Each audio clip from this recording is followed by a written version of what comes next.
हर छोटा बदलाव और बड़ी कामयाबी का हिस्सा होता है। अगर आप YouTube पे पहली बार आए हैं, क्योंकि आज YouTube पे इवेंट कर रहे हैं, ज्ञानी मजबूती से जीता है और अज्ञानी मजबूरी में जीता है। आपको मजबूरी में जीना है कि मजबूती में जीना है? चैनल सब्सक्राइब करिए ताकि आपको यहां से ऐसे पावरफुल कंटेंट हमेशा मिलते रहे।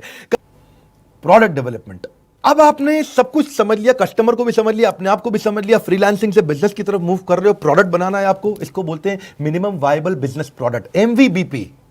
एक ऐसा प्रोडक्ट बना दो जो वायबिलिटी बिल्ड करके दे। आपको क्या होता है ये भाई, जिससे कस्टमर को वैल्यू मिलती हो, कस्टमर अग्री करता हो मुझे वैल्यू मिल रही है, कस्टमर उसके लिए पैसा देने को तैयार है। क्या ऐसा प्रोडक्ट बनाया आपने? कस्टमर वेट कर रहा था भाई ऐसा कुछ मिल जाए, ले ले पैसे, ले ले दे दे। प्रोडक्ट इज सफिशिएंट, ऐसा हो प्रोडक्ट जिससे फटाफट से फीडबैक भी मिलने शुरू हो जाए, ताकि आप इंप्रूवमेंट साइकिल बिल्ड करो। इंप्रूवमेंट साइकिल बिल्ड करोगे बाद बन जाएगी सारी चीजें काम की सबका अपना मोल। वन मोर टाइम, सारी चीजें काम की सबका अपना मोल। जो सच्चा फायदा बताए वो सबसे अनमोल। कस्टमर फिर आपको अपने फायदे की बात बताएगा, भाई आपके प्रोडक्ट में ये कमी है, ये कमी है, ये कमी है। यही हमने भी किया।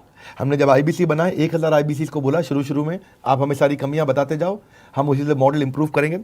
मेरी कंपनी में, बड़ा बिजनेस में लीडरशिप बहुत मजबूत है, बहुत लीडर्स हैं हमारे यहाँ, सॉलिड लीडर्स हैं।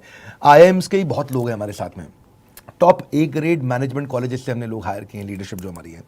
हम सब ने मिलकर के फटाफट आईबीसी के लिए कस्टमर की फीडबैक हमने लिया, आईबीसी के उसको चेंज किया, इंप्रूवमेंट साइकिल, और बहुत तेजी से ग्रो किया। ये प्रोसेस का हिस्सा है। शुरू में हमेशा आपको इंप्रूवमेंट साइकिल मिलने चाहिए। अगर आपने पहली बार में परफेक्ट प्रोडक्ट बना दिया तो कोई गड़बड़ है, मुझे विश्वास नहीं है इस बात पे। आप इस एमवीबीबी को मेजर कैसे करोगे? मेजरमेंट के लिए सबसे पहले देखो क्या रिपीटेड यूज कर रहा है कस्टमर, क्या बार बार पे कर रहा है। रिपीटेडली यूज एंड पे, इसको दिमाग में रख लो कि वो बार बार यूज और बार बार पे करने को तैयार है। इसका डेटा कलेक्ट करो, तभी आप मेजर कर पाओगे इसको। क्या कस्टमर बार बार खरीद रहा है, बार बार यूज कर रहा है? क्या वो आपके प्रोडक्ट को एडवोकेट कर रहा है, वर्ड ऑफ माउथ दे रहा है लोगों को, भाई बहुत अच्छी चीज है ये ले लो, भाई बहुत अच्छी चीज है भाई ले लो, भाई ले लो, अरे ट्राई कर लो, ओए कमाल है यार मैं कह रहा हूं। अब एमएक्स का प्रीमियम कस्टमर जो होता है वो यूज करने के बाद कहता है भाई ले लो।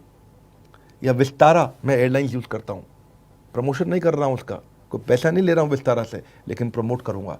जब फ्लाइट लेनी हो, जिसकी जेब में अगर पैसा है तो विस्तारा में जाओ, अगर आपकी जेब में पैसा है तो ताज के होटल में जाओ किसी, या ओबरॉय में जाओ। क्षमा चाहता हूं, Oberoi is giving always better experience to me in comparison to Taj. भी बहुत अच्छा देता है, लेकिन ओबरॉय मेरे माइंडसेट में हमेशा नंबर 1 रहा है।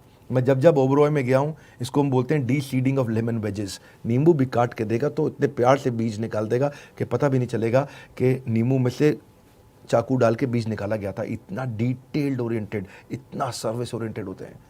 पता नहीं सबको आपका नाम कैसे मालूम रहता है। मैं उन दिनों फेमस ट्रेनर नहीं हुआ करता था, तब भी मैं देखता था कि हर आदमी को नाम ही याद हो गया है। रास्ते में चलते चलते भी उनका कोई स्टाफ मिल रहा है, हेलो डॉक्टर बिंद्रा। अब यार इसको कैसे मालूम ना नाम मेरा? तब मैं यूट्यूबर नहीं था, लेकिन डिटेल ओरिएंटेड। तो आप ये देखो, डेटा कलेक्ट करो, क्या आप एडवोकेट बन रहा है कि नहीं बन रहा। जैसे मैं एडवोकेट हूं, मेरे से कभी भी पूछोगे, मैं ओबरॉय होटल्स की बहुत तारीफ करता हूं। ऐसे ही after collecting data, now look for trends. अब उसका ट्रेंड बनाओ, ऊपर नीचे देखो क्या हो रहा है, और उसके बाद फिर फाइनली डिसाइड करो कौन सा फीचर कस्टमर बार बार यूज कर रहा है, उसको स्केल कर दो। प्रोडक्ट में क्या फीचर कस्टमर ज्यादा यूज कर रहा है, उसको स्केल कर दो। The only way to win is to learn faster than anyone else. गलतियों से नातेदारी कर ले, उनको सुधार कर समझदारी कर ले। अच्छी कहावत है ये। और फिर क्या है, बात यह है कि where do I collect the most details about consumer preferences. ये क्वेश्चन अपने आप से पूछो, कहां से लोगे आप? How to decrease initial investment, ये दूसरा क्वेश्चन है कि बिना कम इन्वेस्टमेंट के मैं कैसे आगे बढ़ूं। फिर तीसरा है अपने बग्स को फिक्स कर दो, और चौथा है क्या मैं तेजी के साथ इसको प्रोडक्ट को पहुंचा सकता हूं मार्केट में। अब इसको मेजरमेंट के लिए ना कुछ डेटा कलेक्ट करो। जैसे यूजर की रेटिंग्स देखो, यूजर को रेटिंग कितनी दे रहा है 5 में से। एक तो होता जबरदस्ती आपने रेटिंग करा ली, उसको 50 रुपये का कैशबैक देके, तो वो क्या हो गया, आपने रेटिंग खरीदी है। पर प्रोडक्ट के दम पे कितनी रेटिंग दे रहा है वो आपको, उसका एंगेजमेंट कैसा है, वो ऐप कितना डाउनलोड कर रहा है, उसका रिटेंशन रेट कैसा है, कितने दिन तक रुकता है, उसका रीपर्चेज रेट कैसा है, वो दोबारा कब आके खरीदता है। एमएलएम में देखो ना, रीपर्चेज रेट नहीं आता है। क्यों नहीं आता है? क्योंकि उनको मालूम है यार ये सस्ता साबुन तेल शैम्पू है। टूथपेस्ट जो मार्केट में 60 रुपये की आती है 600 का बेचते हैं। एलोवेरा जो मार्केट में 100 रुपये का आता है 1000 रुपये का बेचते हैं। तो लोग रीपर्चेज नहीं करते, बार बार नहीं खरीदते हैं। एक्टिव यूजर कितने हैं, परसेंटेज ऑफ पेइंग यूजर कितने हैं, एवरेज रेवेन्यू रेट पर यूजर कितना है, ये सब डेटा कलेक्ट करना बहुत जरूरी है। मैं भी डेटा को बहुत समझता हूँ। मैंने सबसे पहले अपनी लीडरशिप को बोला मेरे को एक्टिव रेशियो आईबीसी का बहुत स्ट्रांग चाहिए। हमने क्या देखा, एमएलएम के अंदर एक्टिव रेशियो है 0.03%। कितना है? 0.03%। यानी कि अगर 1 लाख लोग एमएलएम ज्वाइन करते हैं तो हर महीने एक्टिव केवल 0.03% लोग रहते हैं, बाकी लोग छोड़ते जाते हैं। लेकिन म्यूचुअल फंड के अंदर और लाइफ इंश्योरेंस के अंदर उनका एक्टिव रेशियो 7 से 12% तक जाता है। यानी कि 100 लोग ज्वाइन करेंगे, 7 से 12% लोग हर महीने काम करते हैं। हमारी कंपनी में आईबीसी मैंने 33% का टारगेट रखा था। आपको जान के खुशी होगी हमारे 40% आईबीसी का एक्टिव रेशियो है। यानी कि 100 ज्वाइन करेंगे तो 40 लोग हर महीने कुछ ना कुछ ज़रूर अर्निंग करके जाते हैं हमारे साथ में। ये इंडस्ट्री के सारे रिकॉर्ड तोड़ चुका है। दैट्स द रीज़न हमारे साथ इन्वेस्टर जुड़ना चाहता है। क्यों? क्योंकि वो जानता है यार इनके आईबीसी जो है ना, उनका एक्टिव रेशियो बहुत हाई है। तो ऐसे आप डेटा स्टडी करो, जैसे मैं आपको डेटा बताएं सारे के सारे, हाँ, कि जैसे फॉर एग्जांपल एक आम डायरेक्ट मार्केटिंग के अंदर 2 साल लगते हैं रेवेन्यू अर्न करने के अंदर के लिए, लेकिन हमने ऐसा मॉडल बनाया कि आईबीसी 3 महीने के अंदर रेवेन्यू अर्न कर ले। नंबर ऑफ मिलेनियर्स ज़रूर चेक करने चाहिए एमएलएम में। तो परसेंटेज ऑफ मिलेनियर्स जो हम लोग क्रिएट कर रहे हैं वो हाईएस्ट है इंडस्ट्री के अंदर। ये डेटा को अगर आप स्टडी करोगे तो आप आगे बढ़ा पाओगे। वही हमने किया। आज मेरा फोकस क्या है? मैं फोकस करता हूँ नॉन रेवेन्यू पिलर्स पे अपनी कंपनी में, कि प्रोडक्ट कैसे एक्सपैंड करें, ऑटोमेशंस कैसे लेकर के आएँ, लर्निंग एंड डेवलपमेंट कैसे इंप्रूव करें, पेमेंट पोर्टल्स, डिजिटल दुकान, सर्विस सेंटर्स, ये सब क्या है? नॉन रेवेन्यू पिलर्स हैं। इनसे रेवेन्यू नहीं आता लेकिन ये कंपनी को सपोर्ट करते हैं। टेक्नोलॉजी, नॉन रेवेन्यू पिलर्स हैं, इन पे काम करना ज़रूरी है। अब हमने एक पेमेंट पोर्टल बनाया। पेमेंट पोर्टल या आईबीसीज के लिए वो अपने मोबाइल पे ही एक्सेस कर सकता है। अपनी लीड मैनेजमेंट को मोबाइल पर ही अपने पेमेंट पोर्टल पर कर लेता है। पूरा कंप्लेंट मैनेजमेंट सिस्टम बना दिया कि भाई मेरे आईबीसी की कोई कंप्लेंट हो सकती है कि भाई मैंने ये किया लेकिन मुझे सपोर्ट नहीं मिला, तो उसको कंप्लेंट मैनेजमेंट सिस्टम दे दिया कि 24 घंटे के अंदर उसकी इंक्वायरी को, उसकी क्वेरी को, कंप्लेंट को रिजॉल्व करें।